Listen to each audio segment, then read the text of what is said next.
Gold trusted gold buyers. మీరు తాకట్టు పెట్టిన బంగారాన్ని విడిపించి ఈ రోజు ఉన్న మార్కెట్ ధరకు కొనబడను. ఎగిరే పౌర్మ గాని ప్రేమకు వెళ్ళారు గాని అవన్నీ ల్యాండ్ మార్క్ అయ్యో ల్యాండ్ మార్క్ హిట్స్ నేను ప్రేమిస్తున్నాను గానీ నేను ప్రేమిస్తున్నాను.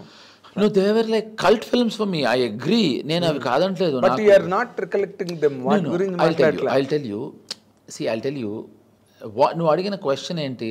శివ ఎలాగైతే యు ఆర్ నాకు అలా నేను నేను దీస్ ఫిల్మ్స్ నువ్వు చెప్పిన ఇప్పుడు ఎగిరే పౌరమో కానీ ప్రేమకు వేళాయిరా కానీ నేను ఐ లవ్ కృష్ణారెడ్డి గారు ఆర్ బాంబే పీరియడ్ అదే మర్చిపోతాం. నేను అది నెక్స్ట్ అనబోతున్నాను. ఎందుకంటే రంభ ఆ రోజున చాలా అసలు క్యూపిడ్ ఆఫ్ సౌత్ ఇండియా అవును ఆ రోజున.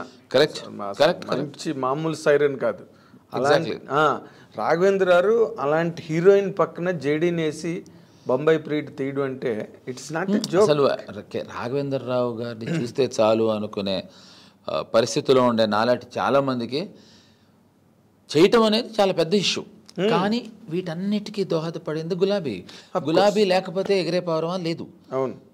Why would Krishna Reddy garu sign me as a hero for Egire Paavurama are ప్రేమకు వెళ్ళారా? బాంబే పీరియడ్ రాఘవేంద్రరావు గారు నన్ను ఎందుకు పెట్టుకుంటారు? అన్నిటికీ గులాబీ బేస్ అనుకో, there is no doubt about. So అది అనగనగో రోజు కూడా నాకు it help me. But Gulabi has cemented it. But మళ్ళీ దానికి వంశీ నాలోని అద్భుతమైన టాలెంట్ చూడటం అని వాడంటాడు. బట్ మా ఇద్దరిలో టాలెంట్ చూడటం రాము గారి గొప్పతనం. అది గ్యారంటీ. అసలు రాము గారు లేకపోతే అదే చెప్పే కదా మేము లేవు. కానీ నాలో ఉండే పిచ్చి అనుకో, ఫర్ ఎగ్జాంపుల్ ఇది ఎప్పుడు నేను చెప్పలేదు బట్ ఇవాళ చెప్తాను నీకు. మా ఇద్దరికి ఎలా ఉండేదంటే పిచ్చి వంశీకి, నేను వంశీ ఉత్తేజ్ గారు కారులో తిరుగుతూ ఉండేవాళ్ళం. ప్రసాద్ ల్యాబ్ దగ్గర ఆపి ఒక బస్ స్టాండ్లో నుంచుని ఉన్నారు చాలామంది.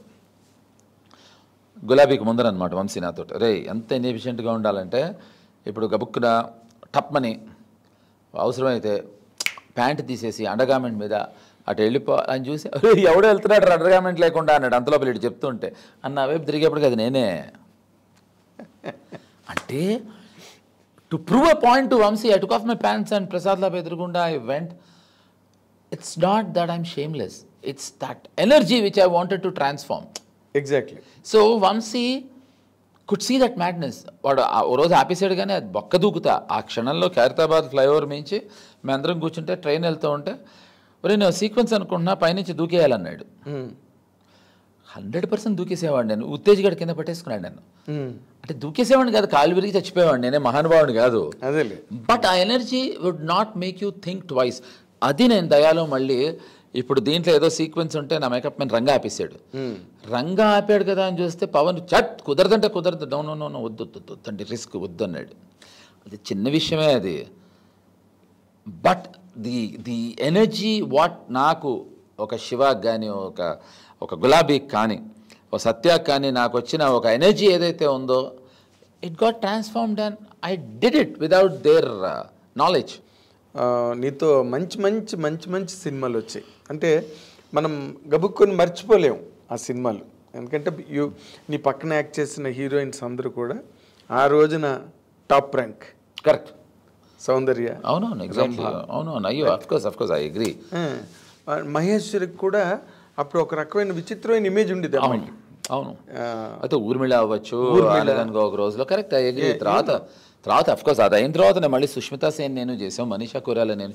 So of course I agree. What I'm saying. Exactly. ఇప్పుడు అలాంటి కెరీరు అంటే ఒక హై స్లాట్ కమర్షియల్ హీరోగా మన తెలుగులో నిన్ను ఎస్టాబ్లిష్ చేసుకోకపోవడం అన్నది అది ఏంటి?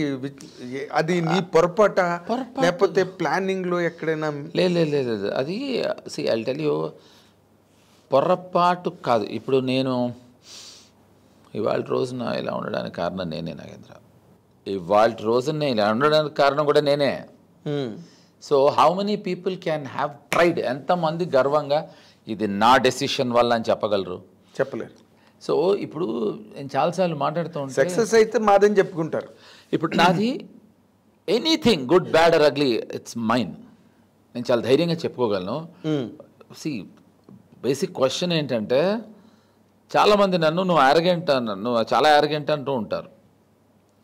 నేను డినై చాలా అంటే వాళ్ళు చాలా తక్కువ అనుకుంటున్నారని బాధ నాకు. ఎంత ఎక్కువ అనుకోవాలో తెలియాలి కదా అవతల వాళ్ళకి. నాకు ప్రాబ్లం ఉంది, నాకు ప్రాబ్లం ఉంది. ఇందాక మన ప్రెస్ మీట్లో లాగే ఇప్పుడు నా గురించి ఇప్పుడు నువ్వు ఇంటర్వ్యూ చేద్దాం అనుకున్నప్పుడు నేనేంటో నువ్వు తెలుసుకుని చెయ్యాలి, అప్పుడు నువ్వు జర్నలిస్ట్వి. ఎగ్జాక్ట్లీ. దానికన్నా ఉన్నదానికన్నా ఎక్కువ అనుకుంటే నువ్వు వేస్ట్ జర్నలిస్ట్వి. అవును. తక్కువ అనుకుంటే వేస్ట్ ఫెలో జర్నలిస్ట్వి. కరెక్ట్గా అనుకుంటేనే కరెక్ట్ జర్నలిస్ట్. నాకు ప్రాబ్లం ఉంది, నేను ఉన్నదానికన్నా నా గురించి అవతల వాడు ఎక్కువ అనుకుంటే ఈ నా కొడుకు నా గురించి ఏం తెలియదు అనుకుంటా. ఇప్పుడు ఏంటి నాకు తెలుసు అంటావా? కాదు చెప్తా, నా గురించి నేనుగా కాకుండా తక్కువ అనుకుంటే ఈ నా కొడుకు నా గురించి ఏమీ తెలియదు అనుకుంటా.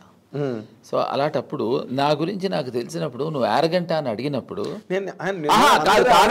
కాదా అన్నప్పుడు విను నా మాట చెప్పని, కాదా అని అన్నప్పుడు కాదు అని అనకుండా నేను ఎంత అరగంట తెలియకుండా జస్ట్ అరగంట అంటున్నారు. MA PhD వాడిని ఓన్లీ BA చదివారంటే ఎలా కోపం వస్తుందో అలా అప్పుడప్పుడు కోపం వస్తూ ఉంటుంది అన్న. ఎందుకు నన్ను అరగంట అనుకుంటారు అంటే ఇప్పుడు అదొక చిన్న పొర తేడా కాన్ఫిడెన్స్కి అరగెన్స్కి. Exactly, that's correct. ఓకే, ఇప్పుడు నన్ను అర్థం చేసుకుంటే అది you would feel it is intelligence.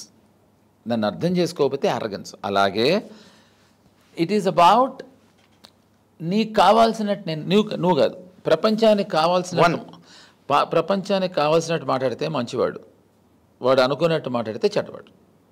దీనికి నేను మొన్ననే ఎక్కడో ఒక ఉదాహరణ చెప్పాను, నీకు బాగా తెలుసు, నేను చాలా స్పీడ్గా చెప్పేస్తాను. ద్రోణాచార్య వారికి ఒక పరీక్ష పెట్టారు. ఏమన్నారంటే ఒక చెట్టు చూపించి దాని మీద ఏముందిరా అని అడిగారు. అడిగితే చాలామంది ఒకడేమో చెట్టు అన్నాడు, ఒకడు పొట్టు అన్నాడు, ఒకడు తొట్టు అన్నాడు, ఒకడేమో ఆకు అన్నాడు, ఒకడు అలమన్నాడు, ఒకడేమో పండు అన్నాడు.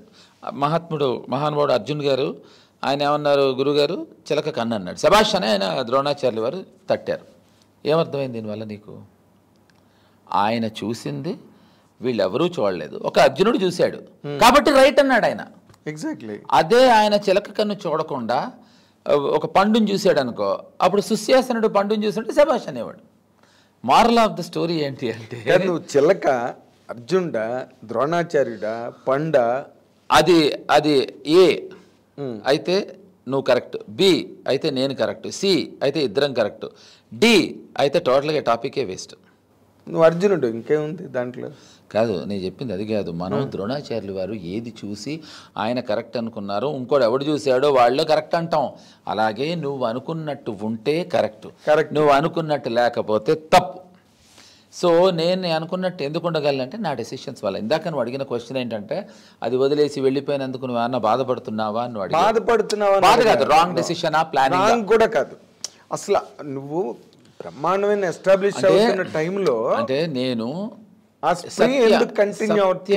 సత్య సినిమా నేను ఇవాళ మిగతావన్నీ స్ప్రీ ఉండుంటే చాలా బాగుండేదేమో, ఇంకోటేమో తెలియదు. నేను ఎప్పుడు ప్యాషనేట్గా ఉన్నాను. సత్య అనే సినిమా నేను ఇవాళ చేయటం వల్ల I feel I'm the richest guy. World 7th best film is Satya. Of course. So నాతో నానా పటేకర్ ఒక గొప్ప మాట అన్నాడు ఆయన. वैसे आले हम तो कुछ साल रहेंगे, तू तो बहुत साल रहेगा, इतने साल रहेगा कि जब तू निकल जाएगा, गुजर जाएगा, फिर भी तू रह जाएगा. So that is Satya for me. So I have achieved that.